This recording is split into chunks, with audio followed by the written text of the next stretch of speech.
What's new? Scott Drew and the Bears are the number one team in the Big 12 in the AP poll and the preseason Big 12 poll this season. This is Locked On Baylor. You are Locked On Baylor, your daily podcast on the Baylor Bears, part of the Locked On Podcast Network, your team every day. Welcome into Locked On Baylor and happy Tuesday, everybody. Drake Toll with Sports Illustrated's Inside the Bears alongside Brandon McKinnon with our Daily Bears. Thank you for making Locked On Baylor your first listen every single day. Baylor men's basketball. Look, when all we have talked about, that's not a dog. I'm so sorry. That's the best way to start today's show. We already have had a good day, and that's even better. Hopefully everybody out there is having a good day, too. It's cold today. It's cold. It is. 68, 69, nice. The lows like in the 30s or something. Wild. I digress. Baylor basketball, in the midst of Baylor football being not great right now, is our saving grace. And yes, it's still a month away, but they're number 5 in the AP poll, number 1 in the preseason Big 12 poll. Brandon, do either of those shock you for the better or the worse?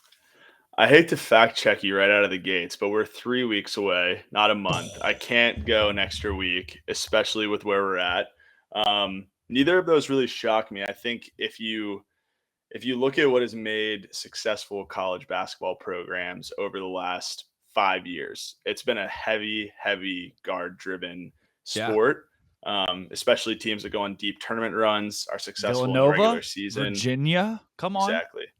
And so I think there's probably not a better guard room in America than the one in Waco. So it doesn't surprise me that we're ranked, or tied for 5th in the AP poll with Kansas, and according to the sports or the coaches vote in AP, we're preseason number 1 in the Big 12. It's a great time to be a Baylor basketball fan, that's for sure. Brandon, I love the dog. What kind of dog is this dog? Two dogs. Both are really crazy. One's a mutt and then one is a blackmouth cur, originally from the state of Arkansas. Actually. Hey, let's go Hogs or dogs. Yeah. Yeah, Brandon, I honestly, this whole basketball stuff is coming at a really good time for me. I want to come out too. I know that again, it's kind of sporadic today. It's how my day has gone. My microphone was off on yesterday's show. So I've turned it on today. My mom texted me and was like, "You sound like you're in a cave." Sorry, Mom. Forgot to turn my microphone on. Yeah. But my microphone is on today, and I am on I would say we're nearing cloud 9 level because basketball has picked me up out of the football funk that I'm currently in. Deservedly so, by the way. Baylor at 3-3, underwhelming. I know. It's like I'm updating you. We haven't done a podcast like 2 months. So I'm just filling you in on Baylor football, making sure you knew. It's also like every time we do this, it goes very similar to this way. So I'm okay with the dogs and the digressions and the mom text. We're just rolling. There's something about it. Also, everybody out there, subscribe. Hit that subscribe button on YouTube while you're here. We're almost to 1,000. Brandon, why? Why this team? Adam Flagler's been here longer than I have, and I've been at Baylor for a long time, man. LJ Cryer is the same way. Both those guys are still on the team, and I think they've both been here longer than I have. Caleb Lohner's an old man. Jalen Bridges is a pretty old guy. And then you got your mix of your younger guys that are in there. Jonathan Tamachacho was pretty old, too. Flo Thamba? Yeah, there's a lot of veteran guys on this roster. Like, I was a senior when they won the national championship. He's the Blake Bell of Baylor basketball. Matthew Meyer could have come back too. So that list goes on. And then your younger guys, like your Langston Loves, or your Keyonte George, is all to bring into the mix. And that list goes on and on. Even Dale Bonner, if you want to throw, he's relatively new-ish. What about this team to you is top 5 caliber? Why? Just you talking about guard play already, but why is this team national championship level? Yeah, so I mean, I'm probably biased with the guard room comment. There's a lot of great guard rooms around the country. A lot of great teams around the country. Like there's really the top 10. I think there's going to be a lot of shuffling and movement this year, similar to last season, really. But I think for Baylor specifically, you name a lot of these veteran guys. Like you name guys that were on the title team run: Flo Thamba, Jonathan Tamachacho, Adam Flagler, LJ Cryer. Like there are, I'm probably forgetting some, but there are guys that have been there, done that, reached the peak. They also are those same guys that were on the roster. LJ and EJ or Everyday John were obviously injured last season, but those guys were also a part of a team that got bounced in the round of 32 that didn't make it out of the first weekend of a tournament. So I think we have these leaders that have been on really successful, the top success that you can get on a tournament team, and have also had some disappointment. They're going to be able to really lead and coach some of these younger guys through this season. And I think a lot of these recently successful teams have had veteran presence, but also you've had a freshman or sophomore that's dynamic, and enter Keyonte George. Yeah. The obvious answer to this next question is Keyonte George, I feel like, but I want to get kind of your thoughts on these newcomers and Caleb Lohner and Jalen Bridges, and then Keyonte George as three guys who could very easily step in day one and make a huge impact. From what I've seen, Keontae's an obvious starter and Big 12 freshman, preseason freshman of the year. Looks like Jalen Bridges is trending that way too, to be your starter day one. And then Caleb Lohner filling in big minutes or a big role. Of those three guys, again, it feels like George is going to be the one to step up and be the best of the three. Yeah. But what do you look for in a newcomer becoming an unexpected guy on this team? Yeah. I mean, if you want to talk unexpected guy, I think if he doesn't redshirt, I think D'Antoine Grimes has a great opportunity to be a spark plug off the bench as well. We have talked about so many guys. You just hit me with a D'Antoine Grimes. There's like 11 names that we've dropped at this point. I know. And I haven't even mentioned Langston Love either. A guy or Zach Loveday, by the way, who is, I saw on campus today, Zach Loveday still exists. So D'Antoine Grimes, though. I do. I mean, I think if you look at, he looked so good in Global Jam and preseason tournament. I get it. We also didn't mention Josh Ojinwuna, who also looked incredible in Global Jam. Like, there's just an abundance of riches, but I really do think if D'Antoine doesn't redshirt, I think he has a real opportunity to be a lockdown defender at the guard position. But in terms of a guy that is outside of Keyonte George, because I think he's going to be a top 5 pick, I think it's going to be Jalen Bridges, who's going to probably start right away as a stretch 4 for us. Yeah. In high school, he shot above 40% from 3. So that stretch 4, I think that gives us a lot of things offensively. And all intents and purposes, he's looked great in the film that's come out of practice, which I know they're not going to tweet out anything but highlights, but the word out of practice has been great about Jalen as well. How big was your middle school that you went to? Dude, I don't remember. Probably like 500 people. Not big. Jeez. That's a decent middle school. That's a decent middle school. Did you play basketball in middle school? I did, yes. You did. Did you guys have did you have 2 teams? We did, yes. And do you have an A team and a B team, or like a blue team and a red team? We had 7th grade A and B and 8th grade A and B. We did too. We had 7th grade A and B. I was on the 7th grade B team my first year of basketball.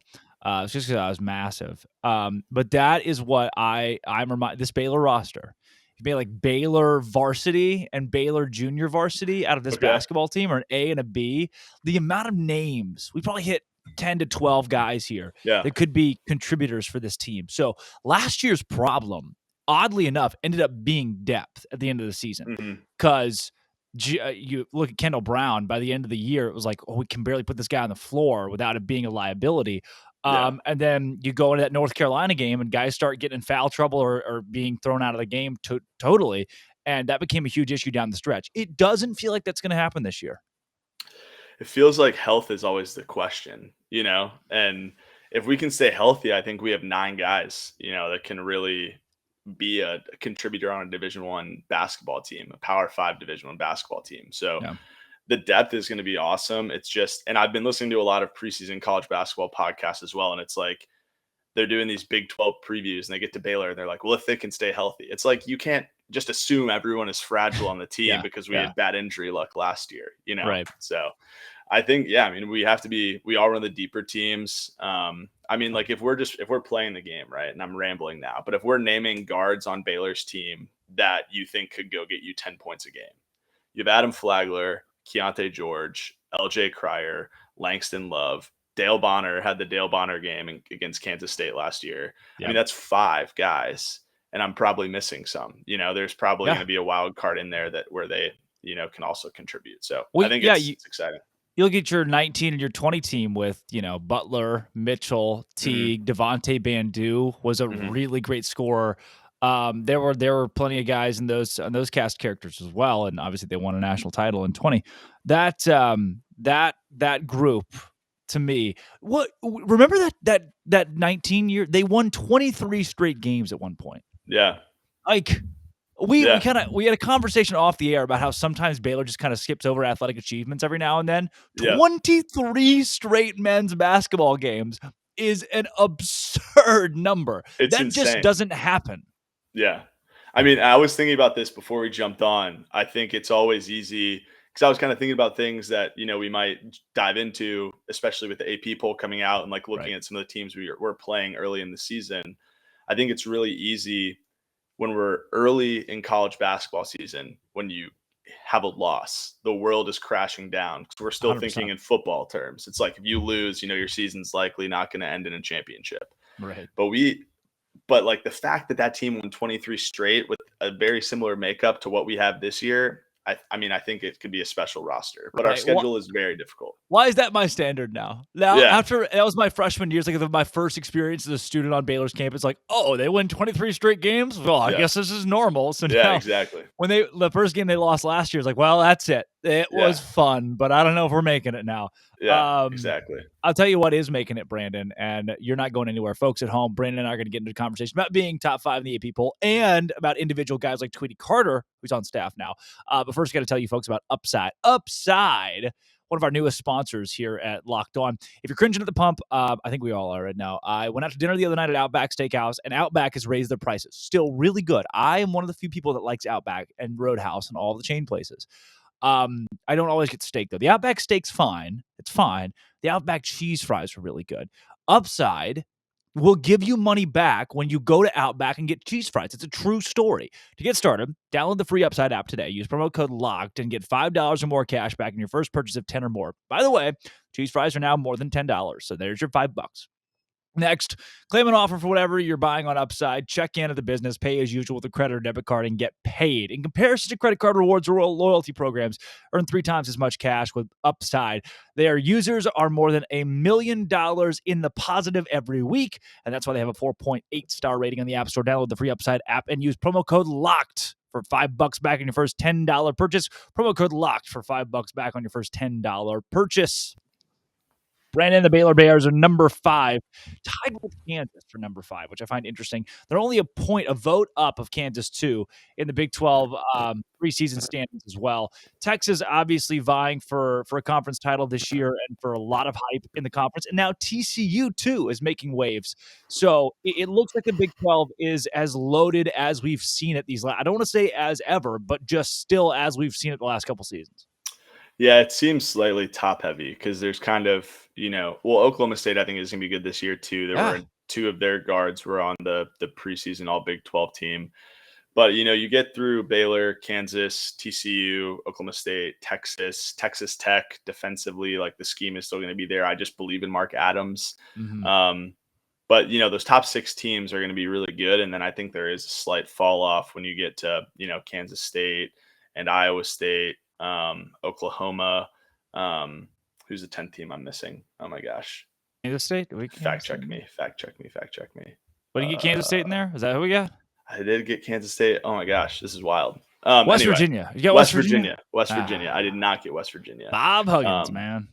Yeah. So I think those bottom 4 teams are going to be, Iowa State might struggle to score 50 points a game. They lost, Hunter to Texas and Isaiah Brockington, but I think that it's going to be a battle, but I think Baylor's going to be at the top at the end. I'm hoping that we can break the curse of our Big 12 tournament woes and we can, go into the postseason and March Madness with some momentum. But the team, I think, is going to be fine, and the coaching staff is going to be fine. We're going to move through. Yeah, I like the idea that Baylor has tough teams to play in the Big 12 again this season. It worked 2 years ago. In the top 25, you have Texas at 12. We've already mentioned how Baylor and Kansas are both at 5. In the new Big 12, Houston's up there at number 3 right now. Mm-hmm. Gonzaga coming in at 2 this season, who Baylor meets in the non-conference. You also got TCU in at 14 as well. So plenty. Texas Tech at 25 too, which kind of surprised me. I didn't think Texas Tech would be ranked preseason, but they played so well at home last year. I think they'll do the same this year too. And all that kind of funnels down to me for Baylor's schedule, which features Virginia and Marquette and Gonzaga and Washington State in the non-conference this year. Arkansas as well, that game in January. This slate is kind of insane. And if we beat Virginia in that first round of the preseason tournament in Vegas, we'll play the winner of Illinois and UCLA. both of which are ranked teams as well. So the schedule is wild. I think that's kind of why I made my point earlier of, a loss isn't going to break our season. I think that we can expect some losses early in the year. Like, I think that Gonzaga game is going to be really tough. I'll stand by all my Twitter slander of them being just bad as a program. But I think that game is going to be difficult. So yeah, I'm excited to watch all of these games because it's going to be high level competition. It's going to get us ready for March, and that's ultimately the goal.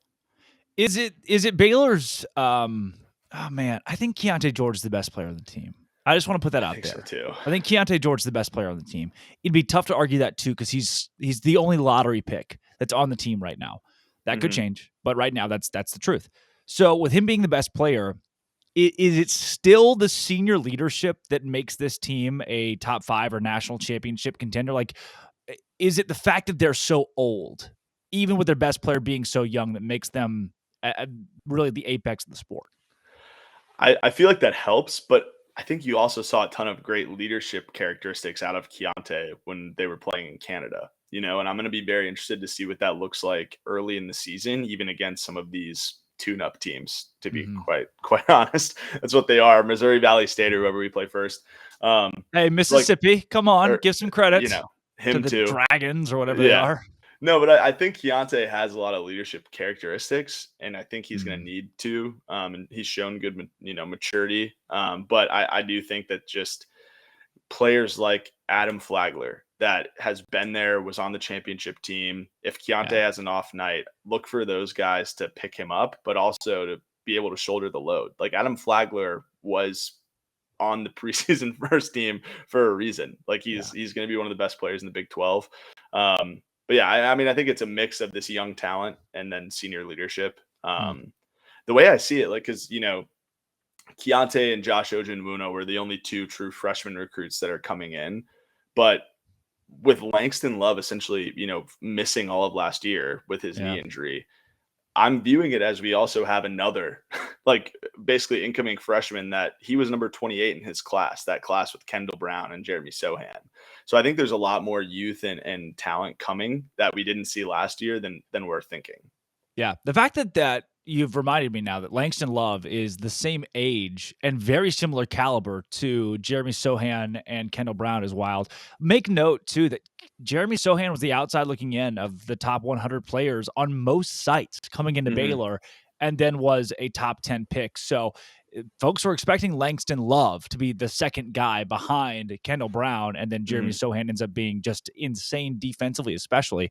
So that's a factor. I mean, one of these guys, Joshua Ojenwuno, could step up and be that next, oh my gosh, freshman out of Baylor.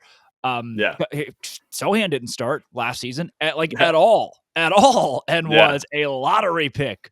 So certainly that all bodes well for Baylor. And what else? What I feel like bodes well too that you've kind of hinted at, Tweety Carter being in-house now, having guys that are coming into the program consistently through the transfer portal that feel like good Baylor fits too. And then the possibility of getting EJ back. That's something that I've been wondering about. I know you published an article about that earlier this week or late last week. And I do want to get to that. But first, Brandon, who's not going anywhere and will answer questions about EJ, tell the folks at home about Nissan. I drive a Nissan. I do. I drive a Nissan Maxima. So if you see a Nissan Maxima, it might be me. There are many of them in the world. It could be mine. Right now, Nissan, they are doing a most thrilling moment. So this is Nissan's most thrilling moment from the Baylor football game last week. My Nissan most thrilling moment was a touchdown pass on 4th down from Kyron Drones to Hal Presley. Hal, where you been?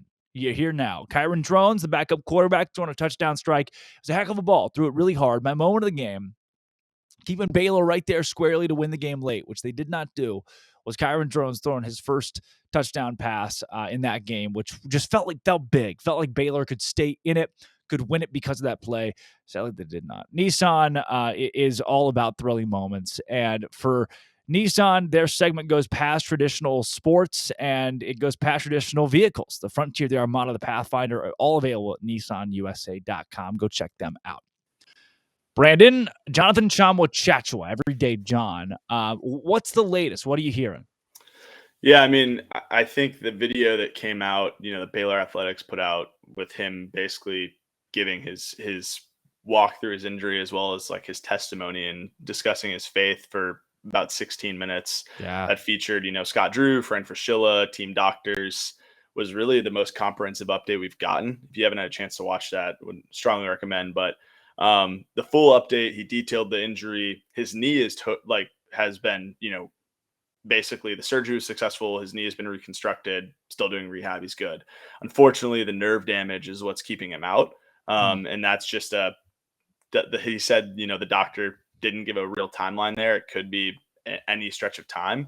And so I don't think we're sure like when EJ is actually going to come back, if he's going to come back this year. But I mean, I think Baylor Nation's obviously hoping for that. The biggest thing is I think he, now that he can at least walk and is moving around, I would assume he's going to be around the team a ton. And it's going to be at practices and obviously on the sidelines. And so I think that's going to be an even bigger factor is just his vocal leadership while he continues to try and get healthy. Yeah, and it's a huge loss for Baylor, obviously, taking out one of the leaders from that national championship squad, as well as he played in that tournament run, and a Baylor team that's had struggles when it comes to depth in their size, and that might be the thing, too, that hurts Baylor, keeps them out of the conversation of being the number one team right now preseason, is where's the depth in the size, and where was it last year? Well, it was tough to find, especially with EJ on the sideline. And I know that's been a point of emphasis with recruiting too for Scott Drew is bringing in bigger guys. And another big part of recruiting now too, Tweety Carter, having him on staff at Baylor, I know is something that you really, an addition that you really like and that I think elevates this team. I love the segments that he'd done talking about the national championship and his time at Baylor before coming on staff. And now having him here just feels like an added boost, not just for recruiting, but also like team morale and just this squad in general. Yeah. We're doing like a sit down series. Our Daily Bears has been fortunate enough to get plugged in. And we're getting the chance to sit down with different people within the Baylor men's basketball program. And Tweety was the first guy that we got to sit down with, that I got to sit down with and just chatted with him for like 45 minutes. That's awesome. And I left that discussion hoping that I had eligibility and that they were willing to give a scholarship out or at least a walk on, go back for a master's. But his energy, his passion for Baylor, his vulnerability to even talk to like me, like a guy that he didn't know that well, and talk about his struggles and what it looked like playing overseas and a number of those things. I just think the wisdom that he's going to bring to our team is going to be incredible. Like immediately impact right now, like within the walls of the building. And he talked about it. He was like, something he shared with me and I included in my article as well, was that he said he wanted to focus on guys 1 through 15. It's not just the scholarship guys. It's not just the starters. He wants to develop everybody. And when we're talking about depth being an issue, I think that's huge because you have to have the guys that are ready to go. And then just like on that point, like on the depth side, I think like obviously Flo is our 5, Jalen likely going to be our stretch 4, like we mentioned. And I think like Josh Ojenwunu looked great. And then also I think Caleb Lohner is going to be very similar to a Mark Vital type player to help round out the depth there. So look for that, I would think.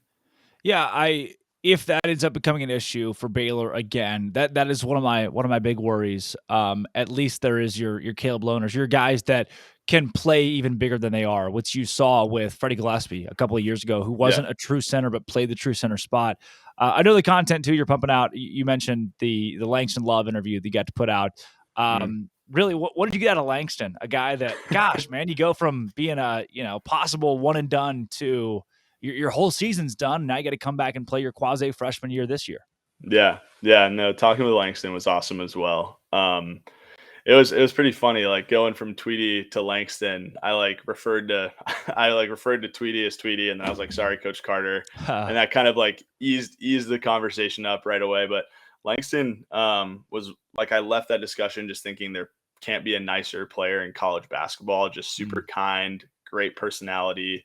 And a guy that seemed to have really grown a ton through the injury process. So he, talked about falling in love with basketball again and not taking things like workouts and practices for granted and just being genuinely excited to go and do those things.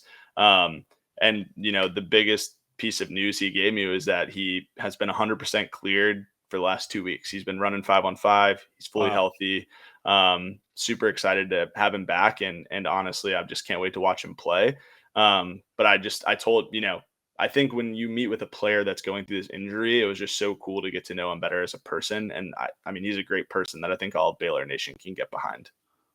So all that put together, everything you've learned over the endeavors of putting together preseason content, 3 weeks away.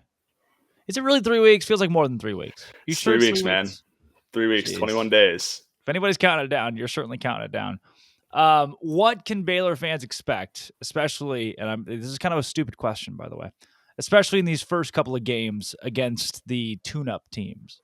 Yeah, I think it's going to be a lot of fast-paced play in the first half. I think Drew is probably and staff are likely going to want to get guys minutes that haven't played together before. The nature of an elite program is you're going to have some one and dones. And so we need to get our rhythm before, our non-conference play starts. But also being mindful of minutes on legs. And so I think first halves will look very similar to what a normal rotation will look like in Big 12 play. I would anticipate a lot of 4-out play, with Bridges being an outside player and playing outside in, and Flo kind of flashing to the elbow and playing a traditional 5 role, heavily featuring Adam, Keyonte, and LJ around the perimeter. And then, getting some of those deeper bench guys minutes in the second half to see what you really have. What do you have in D'Antoine Grimes? What do you have in Zach Loveday? And just really trying to build from there and round out your rotation to hopefully be 10 deep going into our big non-conference games, then be ready for Big 12 play in January. Keyonte George, over under 20 points I'm going to go over under averaging 20 points in Baylor's first 3 games against like Northern Colorado, Mississippi Valley, and whoever. I thought you were going to say over under averaging 20 hard stop. And I was going to be like, that would be nuts. Electric. And I'd probably hammer the over just because that's my nature. Because life is too short to bet the under and root for no points. But I think he's going to go off against lesser competition. I hate to put it that way, most respect to opponents, but I think Keyonte is going to go off. I hope so, man. He put all of America on his back against those other countries and was impeccable this summer. So and a lot of high expectations. And I know, it's almost like we've chatted about like 10, 11 guys we've named, we didn't even dive into or probably won't be able to get to today. The fact that LJ Cryer was leading Baylor in scoring when he went down last year. There are so many people that are going to make up this roster. If LJ had shot enough or had enough 3-point field goal attempts and shot at the pace he would have led the nation in 3-point shooting last year. That's the caliber player that we're also getting back. There's so many pieces that I think we're going to be like, I forgot that this player, this person is this good in those first 3 games. Oh, dude. Now you got me fired up. Gosh, dang it. All right, 21 days. 21 days it is, though. November 7th at 11 a.m. I want you to skip your class on Monday if you have it and go. I'm going to. Is it a Monday or Tuesday? I thought it was Monday. Tuesday. Gosh, dang it. I have to skip Monday class. I'll do it. I will. Brandon, I actually am. I'm going to go to the game. Brandon, where can folks find you and your content? Yeah, so on Our Daily Bears, we'll be continuing to pump out some more sit downs and talking with players and coaches. That's going to kind of be my focus throughout the preseason and hopefully throughout the season as well. All of that will just be on the Our Daily Bears website. I'll be tweeting it out at Brandon_Mac on Twitter.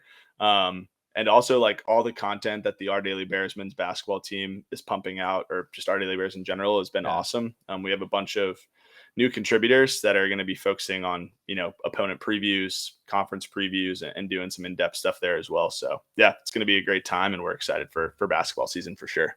Yeah, everybody check it out, Our Daily Bears, and thank you for making Locked On Baylor your first listen every single day. I'm Drake Tull. It's Brandon McKinnon. Go see all of his stuff, and come back tomorrow as we break down. Football is still going on, by the way. So I don't want to say sadly. It's a good thing. It's a good thing. And Kansas just had to take Baylor. A quick pause to talk basketball. And now I got to go freaking back to football, where all my sorrows are. Kansas and Baylor this weekend. More coverage on that coming up the rest of this week. You don't want to miss it because, boy, howdy, if Baylor loses this one, really pressing that red button that we're already pressing. This has been, always will be, come back tomorrow to Locked On Baylor.